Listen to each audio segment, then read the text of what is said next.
one of Africa's stealthiest hunters. But not all alarm calls are treated equally. Studies have shown the smaller the species, the less likely it is that others will react to their warnings. For little animals are easy targets.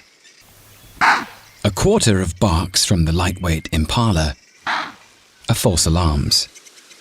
They're even spooked by grass blowing in the wind, while everyone else ignores them.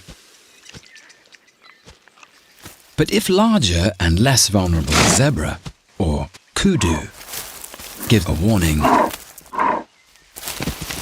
everyone scarpers. But there's one small animal whose alarm call prompts a different response.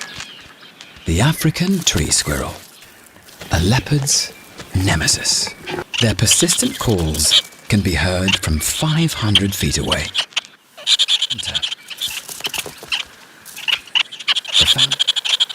Their warning calls not only alert the neighbors, no, they let the predator know they've been spotted and should move on.